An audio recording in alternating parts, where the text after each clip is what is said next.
మీ తెలుగు నేస్తం Telugu stop app వెంటనే play store, app store లో డౌన్లోడ్ చేసుకోండి. ప్రతిక్షణం అన్ని తెలుగు వార్త విశేషాలతో పాటు మీ లోకల్ ప్రాంత వార్తలు కూడా సులభముగా తెలుసుకోండి. ముఖ్యంగా చెప్పాలంటే దాదాపు 900 సంవత్సరాల చరిత్ర కలిగిన జాతర మేడారం జాతర అని స్థానిక ప్రజలు చెబుతున్నారు. ప్రపంచంలోనే అతి పెద్ద గిరిజన పండుగ ఇదే. మొత్తంగా చెప్పాలంటే తెలంగాణ కుంభమేళా ఇదే. అలాగే గిరిజన సంప్రదాయాన్ని కళ్లకు కట్టే ఆ పండుగే సమ్మక్క సారలమ్మ జాతర.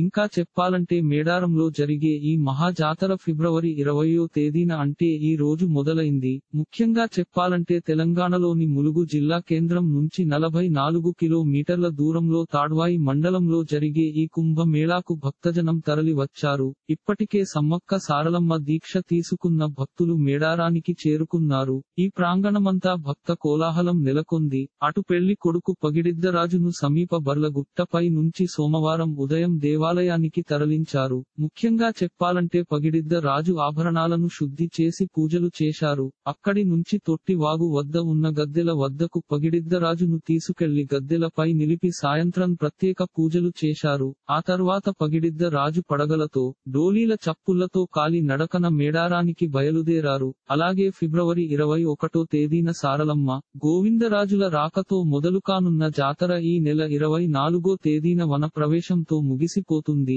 అలాగే ఈ రోజు సారలమ్మ, పగిడిద్దరాజు, గోవిందరాజులు గద్దెలకు చేరుకుంటారు. అలాగే ఫిబ్రవరి 21వ తేదీన సమ్మక్క గద్దె మీదకు చేరుతుంది. అలాగే ఈ నెల 23వ తేదీన భక్తులు మొక్కులు చెల్లించుకుంటారు. ముఖ్యంగా చెప్పాలంటే 24వ తేదీన దేవతల వన ప్రవేశం ఉంటుందని స్థానిక పూజారులు చెబుతున్నారు. ఇలాంటి మరిన్ని భక్తి విశేషాలు కోసం ఛానల్ కి సబ్స్క్రైబ్ చేసి గంట నొక్కడం మర్చిపోకండి. ఈ వీడియోని తోటి మిత్రులకి షేర్ చేయండి. మీ అభిప్రాయాన్ని కామెంట్ లో తెలపండి.